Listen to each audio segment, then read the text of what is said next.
The breaking point. The grand chamber of the Galactic Assembly gleamed under the light of an artificial star suspended from its domed ceiling. 2,000 representatives from across the known universe occupied the spiraling tiers of seats, their diverse physiologies a testament to the vastness of life among the stars. The chamber hummed with the collective murmur of multilingual conversations, all seamlessly translated through neural implants provided to each delegate. Ambassador Elena Chen sat motionless at the human delegation station, her simple navy uniform a stark contrast to the elaborate regalia adorning the representatives of older spacefaring civilizations. For 5 years, she had represented Earth in this chamber, patiently enduring the patronizing guidance of species who had mastered interstellar travel millennia before humans had invented the wheel. High Arbiter Corlax, his translucent body pulsing with bioluminescent patterns, raised all 6 appendages to call for order. The chamber gradually fell silent. The Assembly will now address resource allocation in Sector 47, with particular focus on the developing systems therein, Corlax announced, his melodious voice resonating through the translator network. Our Economic Analysis Committee has prepared a comprehensive proposal. Elena's posture remained unchanged, but her eyes narrowed slightly. Sector 47, humanity's home region. After years of observing the Assembly's patterns, she recognized what was coming next. A holographic display materialized above the central podium, showing complex resource extraction models across the sector. Representative Tal of the Verdani Consortium, a creature with bark-like skin and crystalline eyes, took the floor. Our studies indicate alarming rates of resource consumption by newer members in Sector 47. Tal's translated voice carried an undertone of concern. Particularly troubling are Earth's mining operations, which have increased efficiency by 43% in the past standard year. The display shifted to highlight human mining outposts throughout the Sol system and its newly established colonies. Such accelerated extraction threatens the delicate balance we have maintained for millennia, Tal continued. The committee proposes implementing Oversight Protocol 37B, establishing Galactic Assembly observers at all major human mining operations with authority to enforce standard extraction quotas. Elena watched as representatives of the elder races nodded in agreement. She recalled Admiral Raya's prediction 3 years earlier. First, they'll marvel at our ingenuity, then they'll fear it, then they'll control it. That's when we'll know if Project Prometheus was worth the investment. Representative Ket of the Mercian Imperium raised a furred appendage. The Imperium supports this measure. Young species require guidance to avoid the resource wars that have plagued many developing civilizations.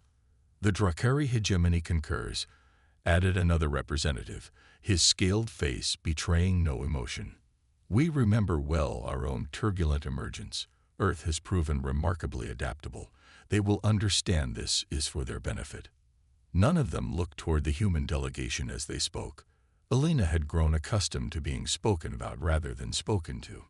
She reached into her pocket and removed a small device, pressing her thumb against its surface. Somewhere beyond the Assembly's ornate halls, a signal began its journey across subspace channels.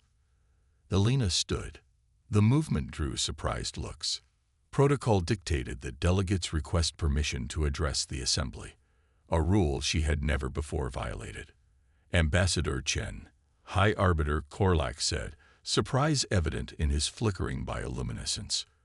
The human delegation has not been recognized. Without responding, Elena removed her translator implant and set it on the desk before her. She then unpinned the Assembly credentials from her uniform and placed them beside the translator. The chamber grew silent as she turned and walked steadily toward the exit.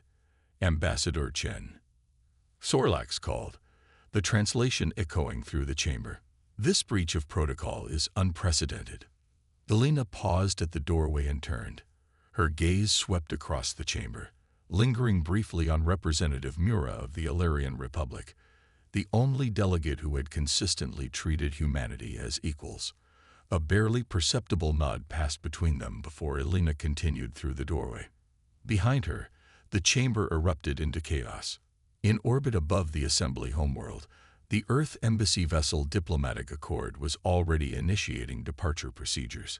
By the time Alina reached the shuttle bay, the embassy staff had completed their evacuation protocol, a procedure they had rehearsed monthly since their arrival, but never expected to implement. Status, Alina asked as she boarded the command deck. Captain Lin turned from her console. All personnel accounted for. Ambassador. Diplomatic archives secured. Non-essential systems purged according to Protocol Omega. And our guests. Representatives from 6 independent systems accepted our invitation to join us. They're settled in guest quarters. Alina nodded. Take us out, Captain. Standard departure protocols. As the Diplomatic Accord detached from its docking berth, alarms began blaring throughout the assembly station. Emergency communications flooded their channels, all carrying the same demand. Return to dock immediately. The ship cleared the station's perimeter and accelerated toward the jump point. Ambassador, Communications Officer Park called. We're receiving priority hails from 17 different assembly officials, including High Arbiter Corlax. Acknowledge but do not respond. Alina replied. Initiate broadcast alpha. Across every assembly communication channel, Alina's pre-recorded message began to play. Her image appeared on screens throughout the station, in the Grand Chamber, and in government centers across the assembly worlds. For 5 years, humanity has participated in good faith within the Galactic Assembly. Her recorded self stated calmly, "We have adhered to your regulations, respected your traditions, and contributed our knowledge and resources to the collective good. In return, we have been consistently treated not as equals, but as children to be managed." In the Assembly's Emergency Response Center, High Arbiter Corlax watched the broadcast with growing alarm. The proposed oversight of Earth's resource operations is merely the latest in a pattern of restrictive measures aimed at limiting human development. Alina's message continued. Today, humanity formally withdraws from the Galactic Assembly and all associated agreements. This is merely a negotiating tactic. Tall of the Verdani insisted. They're attempting to pressure us into concessions. Shut down their communication arrays, ordered Security Director Draz. Prevent their ship from reaching the jump point. But the Diplomatic Accord was already accelerating at rates that assembly sensors couldn't reconcile with their understanding of human propulsion technology. Alina's broadcast continued. To those who genuinely sought partnership with Earth, we extend an invitation to dialogue outside assembly oversight. To those who viewed us as pawns to be manipulated or resources to be exploited, we bid farewell. The broadcast ended as abruptly as it began. Simultaneously, across 57 assembly worlds, human embassies went dark. Trade networks disconnected. Scientific collaboration portals shut down. 5 years of diplomatic infrastructure vanished in moments. In the emergency center, Corlax turned to his advisors. Contact Earth directly. Use their governmental channels. Sir, a communications specialist responded. All official channels to Earth have gone silent. Their quantum relay stations throughout assembly space are shutting down. Impossible, Corlax said. Those relays are critical to their own communications network. They can't function without them. On the main view screen, the Diplomatic Accord approached the jump point, then vanished in a flash of light that bore no resemblance to standard jump signatures. What was that? Corlax demanded. The science officer stared at her readings in disbelief. Unknown, Arbiter. That wasn't a jump gate activation. It appears they created their own transit point. Silence fell over the emergency center. Get me everything we have on human technological development, Corlax finally said. Every report, every assessment, every scrap of intelligence, and find Representative Mura. Now, in the Grand Chamber, the assembly session had devolved into shouted accusations and demands for explanation. Several representatives of independent systems were noticeably absent from their stations. The galaxy was changing, and the Galactic Assembly had just realized they had severely underestimated humanity's response to being treated as a lesser species. Aboard the diplomatic Accord, now traveling through a subspace corridor that assembly science had deemed theoretically impossible, Elena Chen stared out at the swirling energies surrounding the ship. Transmission from Admiral Rice, Ambassador, Park announced. Project Prometheus is fully activated. All Earth vessels have disengaged from assembly oversight. Elena nodded. Tell the Admiral that Phase 2 begins now. 5 years of performing technological inferiority had ended. Now humanity would reveal what they had kept hidden from prying eyes, and the galaxy would never be the same. Humanity revealed. High Administrator Xorlax's luminescent patterns had dimmed to a dull pulse, a sign of extreme stress among his species. 3 days had passed since humanity's dramatic departure, and the situation was deteriorating rapidly. 17 independent systems have now suspended their assembly memberships. Security Director Draz reported, his exoskeleton clicking nervously. They claim they're reassessing their interstellar alignments. And what of Representative Mura? Xorlax demanded. The Illyrian delegation departed within hours of humanity's exit. Intelligence Coordinator Vix replied, her holographic form flickering slightly. Their embassy was thoroughly sanitized. No useful intelligence remained. The Assembly's grand meeting hall, designed to accommodate thousands, now held barely 1,000 representatives. The empty stations stood as stark reminders of the crisis unfolding. We've compiled everything we have on human technological development, Science Director Peltz announced, projecting a holographic display. The discrepancies are concerning. The display showed a timeline of humanity's known capabilities alongside newly discovered evidence of concealed advancements. We believe their FTL capabilities were limited to our provided jump gate network, Peltz continued. But analysis of their departure trajectory suggests they've been operating independent FTL technology for at least 3 years. Impossible, Representative Tall interjected. Our observers monitored all their research facilities.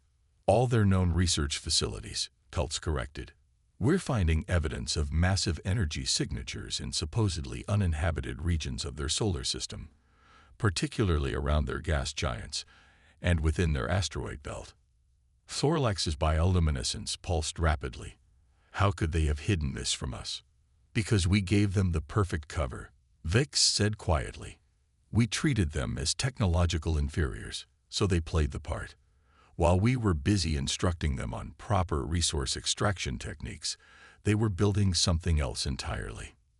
The Emergency Council fell silent as the implications sank in. There's more, Peltz added reluctantly. Analysis of their supposedly inefficient mining operations suggests they weren't inefficient at all. They were extracting very specific resources in very specific quantities, following patterns we couldn't recognize. For what purpose? Xorlax demanded. Unknown, Peltz admitted. But whatever they were building, they didn't want us to know about it. At that moment, a communications officer burst into the chamber. High Administrator, we're detecting massive energy signatures at the edge of assembly space. The holographic display shifted to show a section of space near the border of Sector 47. Multiple vessels had appeared seemingly from nowhere, ships of unfamiliar design, far larger than anything humanity had previously fielded. Are those human vessels? Draz asked incredulously. Confirmed, the communications officer replied. They're broadcasting identification codes, but not on assembly frequencies. Open a channel. Xorlax ordered.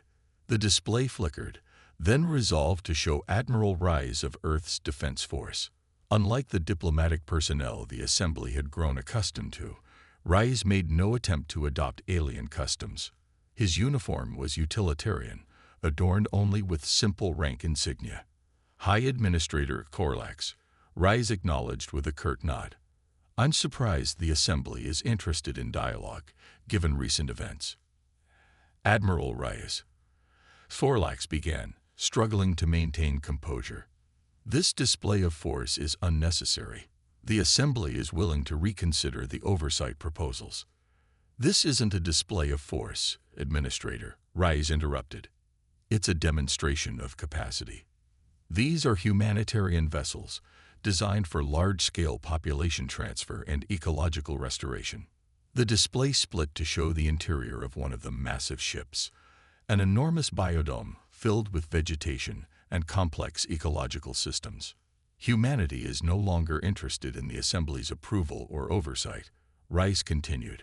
We've established the Terran Cooperative alongside 17 former assembly members and 12 independent systems that never joined your organization.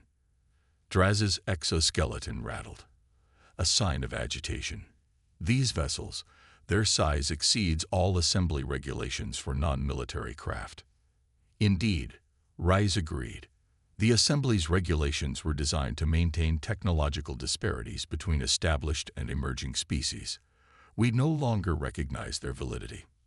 Thorlax's bioluminescence dimmed further. What are your intentions, Admiral? Restoration and renewal, Rice replied. For centuries, the Assembly has designated certain worlds as ecologically damaged and deemed them unfit for rehabilitation. We're going to fix that. The representatives gathered in the conference hall, a diverse collection of species united not by age or technological development, but by a shared vision of a galaxy where innovation was celebrated rather than controlled. A new era had begun, sparked not by war or conquest, but by humanity's simple refusal to accept the limitations others had tried to impose upon them. In the years to come, the galaxy would learn what Earth had known for centuries. Never underestimate a species that turns obstacles into opportunities and restrictions into revolutions.